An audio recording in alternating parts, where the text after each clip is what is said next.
సాంఖ్యయోగము. భగవానుడు ఈ విధంగా తెలియజేస్తున్నాడు. తాని సర్వాణి సంయమ్య యుక్తాసీత మత్పరః వసేహి యస్యేంద్రియాణి తస్య ప్రజ్ఞా ప్రతిష్ఠిత. కనుక సాధకుడు ఇంద్రియములను వశమునందుంచుకొని మనస్సును పరమాత్మయందు లగ్నము చేసి మత్పరాయణుడే ధ్యానమునందు కూర్చోవాలి. ఏలైనా ఇంద్రియములు వశమునందున్నప్పుడే బుద్ధి స్థిరంగా ఉంటుంది. మనస్సు ఇంద్రియములు వశములో లేని వాని బుద్ధి స్థిరముగా ఉండజాలదు. ఏ ఒక్క ఇంద్రియాన్ని విడిచిపెట్టినా ఏకాగ్రతకు సమాధి స్థితికి భంగం ఏర్పడుతుంది. ఇక్కడ అవసరమైనవి 2 సాధనలు. అవి సమస్త ఇంద్రియములను వశమునందుంచుకొనుట, మనస్సును భగవంతుని యందు అనగా ఆత్మయందు లగ్నమనర్చుట, దృశ్యమును నిరోధించుట, దృక్స్వరూపమును ఆశ్రయించుట. 2 ముఖ్యమే.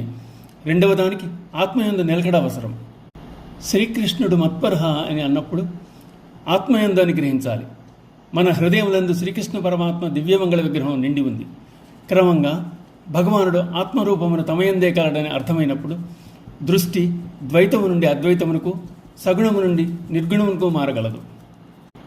జాయతో విషయాన్ పుంస సంగస్తేషూపజాయతే సంగాత్ సంజాయతే కామః కామాత్ క్రోధోభిజాయతే. విషయ చింతన చేయువానికి ఆ విషయములందు ఆసక్తి ఏర్పడుతుంది.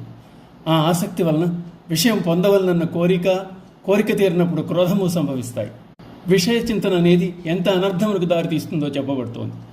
ఏదేని ఒక వస్తువుని గురించి ఆలోచించడం మొదలుపెడితే దానిపై వ్యామోహము కలిగి అది కోరికగా మారుతుంది. ఆ కోరిక తీరంతో అది క్రోధములకు దారితీస్తుంది. దాని పేరే కామం. కామం చాలా పాపిష్టిది. అది మనిషిని అధోగతి పాల్చేస్తుంది. అందువలన కామమును మొగ్గగా ఉన్నప్పుడే త్రుంచివేయాలి. ధ్యానం అనేది అందరూ అభ్యసించేదే. కానీ ఆ ధ్యానం దృశ్య విషయములందు లగ్నమై భగవంతుని ధ్యానించడం లేదు.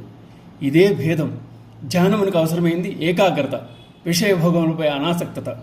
ఇవి అలవడినాడు జ్ఞానం సిద్ధించినట్లో సందేహమే లేదు.